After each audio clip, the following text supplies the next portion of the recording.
Welcome to my YouTube channel Edco classes. My name is Manish और आप देख रहे हैं एडको क्लासेस को। सबसे पहले आप सभी को बहुत बहुत थैंक यू मेरे चैनल के साथ जुड़ने के लिए। अगर आप इस वीडियो को पहली बार देख रहे हैं तो प्लीज़ हमारे इस चैनल को सब्सक्राइब कर लीजिए और उसके बाद जो बेल आइकन है उसे प्रेस कर दीजिए ताकि हमारा हर वीडियो का नोटिफिकेशन आपको सबसे पहले मिले और आपकी प्रिपरेशन और भी अच्छी डायरेक्शन में मूव हो। तो आज मैं आपके साथ जिस टॉपिक को डिस्कस करने वाला हूँ उसका नाम है physical disability. Physical disability creating an inclusive school का एक टॉपिक है, पार्टिकुलर टॉपिक है, इंडिविजुअल टॉपिक है दोस्तों। इसमें हम दिखेंगे कि फिजिकल डिसेबिलिटी होती क्या है। ये टॉपिक काफ़ी अच्छी होने वाली है उन सारे स्टूडेंट्स के लिए जो BEd, DElEd, DIET, DSSB, CTET, STET, KVS, NVS या कोई भी टेट होता है, स्टेट टेट, उन सारे की तैयारी कर रहे हैं। उन सारे लोगों के लिए ये यूजफुल टॉपिक होने वाली है दोस्तों। तो इस वीडियो को आप अंत तक देखें ताकि पूरी कंसेप्ट समझ में आ जाएगी कि फिजिकल डिजेबिलिटी क्या है, उसकी कारण क्या है, काउजेज क्या है, फिजिकल डिजेबिलिटी की नीड क्या होती है, आखिर कौन कौन से ऐसे सिम्टम्स है जिससे हम फिजिकल डिजेबिलिटी समझ पाएंगे, है ना। और टीचर्स की रोल, सबसे बड़ी चीज होती है कि रोल ऑफ टीचर्स क्या होती है फिजिकल डिजेबिलिटी में। इन सारे टॉपिक को आज के इस वीडियो में हम डिस्कस करने वाले हैं, तो बने रहे मेरे साथ। और अगर किसी को भी नोट्स चाहिए तो डिस्क्रिप्शन बॉक्स में मैं लिंक दे दूंगा, वहां से आप पीडीएफ फॉर्मेट में नोट्स डाउनलोड कर सकते हैं। आप मुझे टेलीग्राम पर भी फॉलो कर सकते हैं दोस्तों, एडको क्लासेस करके। मैं यहाँ पर स्क्रीन पर दिखा रखा है, यहाँ पर आप कर सकते हैं। आप मुझे किसी प्रकार के क्वेरी के लिए आप मुझे कांटेक्ट कर सकते हैं थ्रू ईमेल। और वीडियो पसंद आने के बाद दोस्तों लाइक ज़रूर करें। आपकी लाइक और शेयर जो होता है मुझे मोटिवेट करता है और नेक्स्ट वीडियो बनाने के लिए मैं मोटिवेट होता हूँ। जल्दी से जल्दी आपके टॉपिक को क्लियर करने में मैं कोशिश करता हूँ दोस्तों। तो बिना डिले के इस वीडियो को हम स्टार्ट करते हैं दोस्तों। दोस्तों फिजिकल डिजेबिलिटी का मतलब क्या होता है? सबसे बड़ी चीज, फिजिकल डिजेबिलिटी उसको कहते हैं जैसे कि कोई भी बॉडी का पार्ट इनएक्टिव हो जाता है ना। इनएक्टिव हो जाता है या फिर काम करना बंद हो जाता है या फिर कह सकते हैं खत्म हो जाता है, इम्पेयरमेंट हो जाती है, लॉस हो जाती है, उसको उसी को हम क्या कहते हैं, फिजिकल चैलेंज कहते हैं या फिजिकल डिजेबिलिटी कहते हैं। सिंपल लैंग्वेज में ये चीज़ें हैं, ठीक है ना। जैसे कि हम मान लेते हैं कि एग्जाम्पल को लेकर अगर हम देखें तो a school going child is unable to participate any activity. मतलब कोई बच्चे स्कूल जा रहा है, कोई भी एक्टिविटी में नॉर्मल बच्चे की तरह पार्टिसिपेट नहीं कर पा रहा है, घर में नॉर्मल बच्चे की तरह वो ट्रीट नहीं कर पा रहा है, मतलब अपनी एक्टिविटी को परफॉर्म नहीं कर पा रहा है। सोसाइटी में नॉर्मल बच्चे की तरह जो बच्चा परफॉर्म नहीं कर पा रहा है उसको हम क्या कह सकते हैं, फिजिकल डिजेबिलिटी कह सकते हैं दोस्तों। जैसे कि इसमें क्या हो सकता है, डिजेबिलिटी जैसे अपर या लोअर लिम्स की कोऑर्डिनेशन में दिक्कत आ सकती है, प्रॉब्लम आ सकती है डिफरेंट बॉडी पार्ट्स की कोऑर्डिनेशन में, यानी एक बॉडी पार्ट दूसरे बॉडी पार्ट के कोऑर्डिनेट नहीं कर पाएगा या फिर किसी न किसी तरीके से उसके बॉडी पार्ट में कुछ ना कुछ प्रॉब्लम रहेगी। That is called physical disability. दूसरा कारण क्या हो सकता है कि फिजिकल डिजेबिलिटी आती कैसे? तो दोस्तों ये फिजिकल डिजेबिलिटी बाय बर्थ भी हो सकता है या फिर कहने का मतलब है कि बाय बर्थ भी हो सकता है और एज के अकॉर्डिंग, एज जैसे ही बढ़ता है बच्चे में तो उस हिसाब से किसी प्रकार का कोई एक्सीडेंट हो जाता है या किसी प्रकार का कोई डिजीज आ जाएगा, तो इस वजह से भी वो फिजिकल डिजेबिलिटी हो सकता है, ठीक है ना। फिजिकल चैलेंजिंग जो होता है बेसिस हम इम्पायरमेंट पर हम लोग ये करते हैं। इम्पायरमेंट का और फिजिकल डिजेबिलिटी में दोनों में अंतर है दोस्तों। इम्पायरमेंट, इसके पहले मैंने फिजिकल डिजेबिलिटी और इम्पायरमेंट पर वीडियो बना रखा है, आप देख सकते हैं। पूरी अच्छे से उसमें कंसेप्ट मैंने समझा रखा है कि इम्पायरमेंट क्या होता है और डिजेबिलिटी क्या होता है। फिर भी ब्रीफली मैं यहाँ बता देता हूँ कि इम्पायरमेंट लॉस ऑफ ऑर्गन्स होता है दोस्तों। लॉस ऑफ ऑर्गन में संभावना ही नहीं है कि फिर से हम चीज़ों को सुधार सकते हैं, लेकिन डिजेबिलिटी में क्या होता है, हम किसी ऐड के थ्रू, किसी मशीन के थ्रू उसकी प्रॉब्लम को हम ठीक कर सकते हैं दोस्तों। इम्पायरमेंट में क्या होता है कि पूरा मतलब उसकी लॉस हो जाती है ऑर्गन, लेकिन जो डिजेबिलिटी होता है दोस्तों एक पर्सनल इंडिविजुअल बेस पर ये क्या होता है, डिजेबल्ड हो जाते हैं पर्सन्स, ठीक है ना। तो जैसे कि इसमें फिजिकली चैलेंज्ड से प्रॉब्लम होती है। दूसरी जो होती है फिजिकल डिजेबिलिटी में बहुत सारे रेंज होते हैं, बहुत सारे चीज़ें हो सकते हैं, जैसे ऑर्थोपेडिक से ग्रसित मतलब कह सकते हैं ऑर्थोपेडिक वाली problem, neurological problem, pulmonary disorder problem, hearing disability, speech impairment, cerebral palsy impairment, disability, इन सारे को हम फिजिकल डिजेबिलिटी कह सकते हैं दोस्तों, ठीक है ना। दोस्तों अब हम बात करेंगे सिम्पटम्स। उस सारे कॉमन सिम्पटम्स क्या है, कैरेक्टरिस्टिक्स क्या है, कैसे आप आइडेंटिफाई करोगे, कैसे आप जानोगे कि कोई पर्सन फिजिकल डिजेबिलिटी है। तो पहला हम बात करेंगे non cooperation of body organs with its movement, यानी जो बॉडी की मूवमेंट होती है नॉर्मल चाइल्ड की तरह वो नहीं हो पाती है, ठीक है ना। पहली चीज़ है, जिस फिजिकली डिजेबिलिटी पर्सन होते हैं, बच्चे होते हैं, उसमें ये प्रॉब्लम आएगी। दूसरी चीज़, जॉइंट जो होती है दोस्तों, उसमें शरीर के ऑर्गन्स में पेन रहेगा, है ना, सही से वो वर्क नहीं करेगा। सेकंड, नेक्स्ट जो पॉइंट्स है कॉम सिम्टम्स में, स्ट्रगल इन सिटिंग, उन्हें बैठने में प्रॉब्लम होगा, किसी चीज़ को लेने में, मतलब पकड़ने में प्रॉब्लम होगा, चलने में प्रॉब्लम होगा दोस्तों। दूसरी, थर्ड जो problem, incapable of using legs, यानी लेग्स की बात करते हैं तो वो लेग्स जो होता है कह सकते हैं कि चलने में उनको प्रॉब्लम होगा।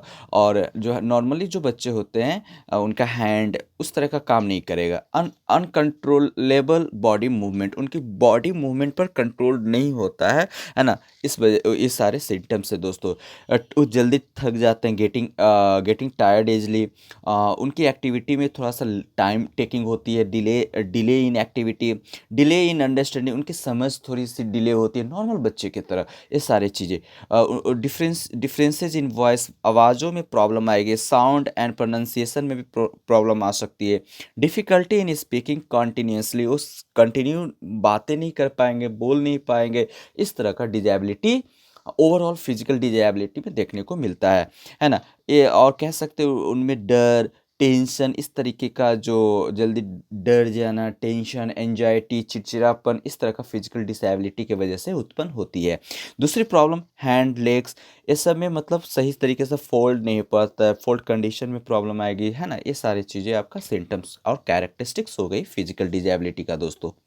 अब ये क्वेश्चंस अराइज होता है कि what is the causes of physical disability, physical disability का कारण क्या क्या हो सकता है। तो दोस्तों, फिजिकल डिजेबिलिटी या फिजिकल इम्पायरमेंट की बात करें या फिर हैंडीकैप की बात करें तो ये जेनेटिक्स डिसऑर्डर भी हो सकता है, बाय बर्थ भी हो सकता है, ठीक है ना, या फिर अनजेनेटिक्स भी हो सकती है। दूसरा चीज़ हो सकती है ये जो physical disability, severe mail nutrition, सही से न्यूट्रिशन नहीं मिलने की वजह से भी डिजेबिलिटी आती है। डिजेबिलिटी डिजीज़ के वजह से भी आ सकती है। बच्चों में इफ़ेक्ट, डिजीज़ अगर डिजीज़ से ग्रसित है, इन्फेक्टेड है, पैरालिसिस हो सकता है, ब्रेन फीवर भी हो के वजह से, डिजीज़ के वजह से भी फिजिकल डिजेबिलिटी आ सकती है। सेरेब्रल पाल्सी के वजह से भी फिजिकल डिजेबिलिटी आ सकती है दोस्तों। इस पर मैं इंडिविजुअल एक वीडियो बना दूंगा, सेरेब्रल पाल्सी क्या होता है, हेयरिंग डिस्पेयरमेंट क्या होती है, विजुअल डिस्पेयरमेंट क्या होती है ना। फिर उसके बाद आपका वो एक मेंटल एवोल्यूशन की बात करते हैं, उन सारी चीज़ों पर मैं आपको सारे वीडियो हम बना देंगे, ठीक है ना। तो ये सारी चीज़ों को आप, mentally retarded children, learning disability क्या होता है, इन सारे पर वीडियो बनाऊंगा। आप मेरे चैनल के साथ रहो, सारा वीडियो का बीएड का जो सारा सिलेबस है आपको step by step, topic by topic मैं आपको प्रोवाइड कर दूंगा। आपको कहीं जाने की ज़रूरत नहीं, एक सही तरीके से जो एग्ज़ाम में पूछी जाती है कैसे लिखना है, उस सारी चीज़ों को मैं अपने वीडियो के माध्यम से आपको बताते चलो। बस आपको करना क्या है, आप मेरे वीडियो को शेयर कर दें ज़्यादा से ज़्यादा, बस आपके लिए ये वर्क है दोस्तों। मैं उम्मीद करता हूँ आप ये कर देंगे। चलिए आगे देखते हैं, आर्टिफिशियल फर्टिलाइजेशन, जो आर्टिफिशियल जो फर्टिलाइज्ड हो रही है बच्चे को जन्म देने का जो तरीका है, इसके वजह से भी फिजिकल डिजेबिलिटी की केसेस ज़्यादातर बढ़ रही है। दूसरी चीज़ है प्रॉब्लम ड्यूरिंग डिलीवरी, डिलीवरी के टाइम में मदर की जो डिलीवरी टाइमिंग होती है, बच्चों में फिजिकल डिजेबिलिटी आने की संभावना यहाँ से भी हो जाती है। सीवियर एक्सीडेंट, बहुत खतरनाक एक्सीडेंट या कोई एक्सीडेंट की वजह से भी फिजिकल डिजेबिलिटी आ सकती है। और इनसफिशिएंट ब्रेन ग्रोथ, ये सारे ब्रेन ग्रोथ भी नहीं हो पाता है, जिस वजह से क्या होता है, फिजिकल डिजेबिलिटी आ सकती है दोस्तों। अब दोस्तों ये आता है कि फिजिकल डिजेबिलिटी चैलेंज पीपल को क्या क्या ज़रूरत होती है, उनको कैसे इमोशनली, कैसे मतलब उनको कंट्रोल किया जाए। वो काफ़ी मतलब जो नॉर्मल जो चाइल्ड होते हैं उनसे बेचारे को ज़्यादातर सोसाइटी उन्हें इमोशन, प्यार नहीं दे पाते हैं। इस वजह से वो अपने आप को इन्फेरियर फील करते हैं, तुच्छ फील करते हैं। इसीलिए उनको ज़रूरत होती है कुछ उनको सपोर्टिव एक्टिविटी किया जाए, सपोर्ट किया जाए। तो क्या क्या नीड है फिजिकल डिजेबिलिटी को देखते हैं, है ना। जैसे नीड का मतलब हम यहाँ बता सकते हैं दोस्तों कि जिस पर्सन्स में, जिस व्यक्ति में, जिस बच्चे में जो किसी प्रकार का अलग अलग प्रकार का फिजिकल डिजेबिलिटी हो सकता है, उसके अकॉर्डिंग उनको नीड होगा। तो यहाँ पर ओवरऑल फिजिकल डिजेबिलिटी की नीड हम देख रहे हैं, आप समझेंगे, ठीक है।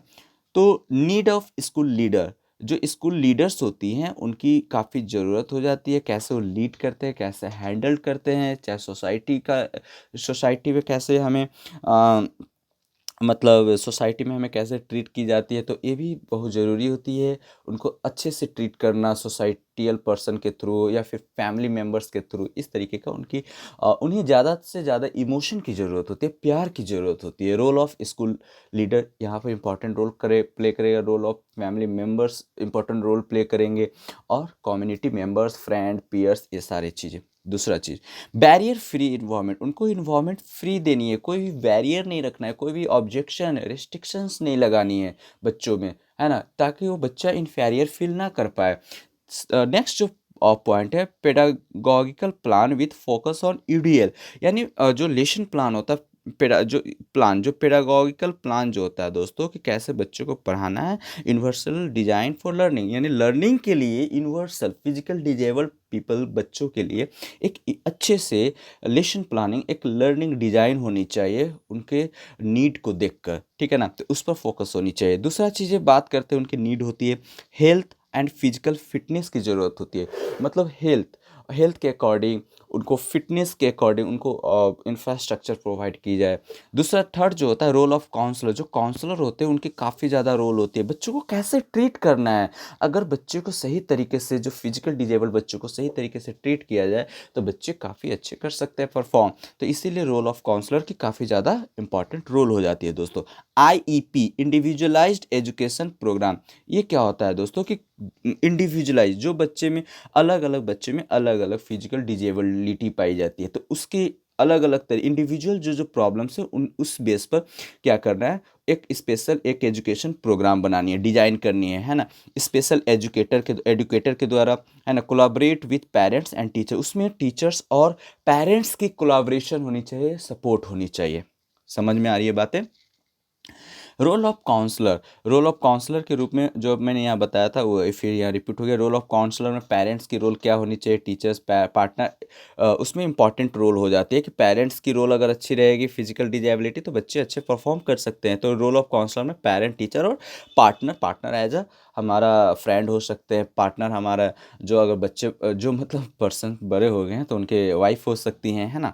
कल्चरल क्लाइमेटिक बिल्डिंग, जो हम जहाँ पर पढ़ते हैं, जहाँ पर रहते हैं, वहाँ पर जो उस तरह का कल्चरल क्लाइमेट होना चाहिए, उस तरह से फेवरेबल क्लाइमेट होना चाहिए, इन्वायरमेंट होना चाहिए, ताकि बच्चों को अच्छे से उस इन्वायरमेंट में अपने आप को ग्रोथ कर सकें।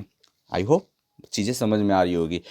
एडेप्टेशन, एकोमोडेशन, मॉडिफिकेशन, जो करिकुलम और क्लासरूम का होना चाहिए वो काफ़ी अच्छी होनी चाहिए। Continuous teacher training and orientation program, बच्चों को फिजिकल डिजेबिलिटी चिल्ड्रेन को पढ़ाने के लिए एक स्पेशल ट्रेनिंग होनी चाहिए टीचर्स को। ऐसे नहीं नॉर्मल सारे टीचर उठ के पढ़ाने लगे, ऐसा नहीं होता है। फिजिकल डिजेबिलिटी स्कूल्स में, है ना, इंक्लूसिव स्कूल्स में, इंटीग्रेटेड स्कूल्स में क्या होता है दोस्तों, कि स्पेशल ट्रेन टीचर्स को अपॉइंट किया जाना चाहिए, और साथ ही साथ उसको टाइम टू टाइम उनकी नीड के अकॉर्डिंग, बच्चों की नीड के अकॉर्डिंग टीचर को ट्रेन करना चाहिए। ये सारी चीज़ें हैं। Ensuring full participation in school activity, यानी सारे एक्टिविटी में जो बच्चों को पार्टिसिपेट करने के लिए मोटिवेट करना चाहिए, है ना, उन्हें मौका देनी चाहिए, अपॉर्चुनिटी देनी चाहिए। नहीं कि फिजिकल डिजेबल है तो उसको साइड कर लो, कुछ नहीं कर सकता, ऐसा नहीं, उन्हें मौका दो, उन्हें ट्रेन करो। ये सारी चीज़ों की नीड होती है फिजिकल डिजेबिलिटी बच्चों की। चलो आगे देखते हैं। अब इसी से रिलेटेड इंपॉर्टेंट रोल हो जाता है कि रोल ऑफ टीचर्स क्या है फिजिकल डिजेबिलिटी का। तो to make the students participate in game of their choice, बच्चों को मतलब ऐसा बनाएं कि उनको गेम के अकॉर्डिंग, जैसे कि मान लेते हैं कि गेम के अकॉर्डिंग हम उनको क्या चॉइस है खेलने में, उसके अकॉर्डिंग हम क्या कर सकते हैं दोस्तों, कि उन्हें मौका देना चाहिए। तो रोल ऑफ टीचर्स की ये रोल होती है कि आप उनको मौका दो, गेम में पार्टिसिपेट करने के लिए उन्हें मोटिवेट करो। Design of school environment for their free environment, teachers को ये चाहिए कि ऐसी डिजाइन करनी चाहिए, इन्वायरमेंट को ऐसी बनाना चाहिए कि बच्चे उसमें अपने आप को अच्छा फील कर सके, सफोकेशन फील ना करें, वो फ्री फील कर सके अपने आप को और डेवलप कर सके। Provide ramp instead of steps, अगर मान लेते हैं कि बच्चों को नीचे से कोई ऑर्थोपेडिक्स यानी प्रॉब्लम्स है, तो उस हिसाब से उनको रैम्प, सीढ़ियाँ पर रैंप प्रोवाइड किया जाना चाहिए ताकि बच्चे आसानी से ऊपर जा सके। Provide facility for inactive reach the examination. बच्चों एग्जामिनेशन हॉल में जिस प्रकार का जिसको नीड है, जो बच्चे जिस जिस फिजिकल डिजेबिलिटी से ग्रसित है, उनके अकॉर्डिंग एग्जामिनेशन हॉल में फैसिलिटी प्रोवाइड किया जाना चाहिए। Provide scribe facility during examination. हाँ, स्क्राइब मान लेते हैं बच्चे नहीं लिख पा रहे हैं या फिर कोई भी स्क्राइब की फैसिलिटी प्रोवाइड किया जाना चाहिए। इस तरह का ये सब टीचर्स की रोल हो जाती है। Give practice to write with the other hand if one hand is affected, है ना। अगर कोई एक हाथ से मान ले तो उसको लिखने में प्रॉब्लम है, तो टीचर की ये रोल हो जाती है कि उसको प्रैक्टिस करवाए दूसरे हाथों से लिखने के लिए। Priority is given to the children, priority to given to the children on all educational activity to motivate them. Teachers की ये बहुत बड़ी धर्म या रोल हो जाती है कि वो मोटिवेट करे बच्चों को सारे एक्टिविटी में, एजुकेशनल एक्टिविटी में क्या करने के लिए, पार्टिसिपेट करने के लिए, है ना। आइडेंटिफाई, टीचर की ये रोल हो जाती है कि वो बच्चों के बीच में, फिजिकल डिजेबिलिटी बच्चों के बीच में उनके टैलेंट को पहचाने, उनको ट्रैप करें, मतलब चुने, उनको सेलेक्ट करें और उनको मोटिवेट करें पार्टिसिपेट करने के लिए को करिकुलर एक्टिविटी में, ठीक है ना। ये सारी चीज़ें रोल हो जाती है टीचर्स की। दूसरा, जो teacher based on the training identify disabled children by observation with the aid of resource teachers, teacher help the children to doctor consultation. बच्चे में क्या क्या प्रॉब्लम है उसके हिसाब से, अगर ज़्यादा प्रॉब्लम है तो बच्चों को उस डिजेबिलिटी के वजह से उस टाइप से डॉक्टर को उनको मिलना चाहिए। मतलब जिस प्रकार का जो डिजेबिलिटी है उस अनुसार डॉक्टर से बच्चों को कंसल्ट करवाना चाहिए और बच्चों को लेकर जाना चाहिए। टीचर्स को ये ड्यूटी हो जाती है ना। That this children must be involve in games depending upon their ability. और हर एक बच्चों को मोटिवेट करना है, उन्हें हर एक गेम में उनकी एबिलिटी के बेस पर टीचर को मोटिवेट करनी है कि वो गेम में पार्टिसिपेट करे और उन्हें पार्टिसिपेट करने के लिए मौका भी दे।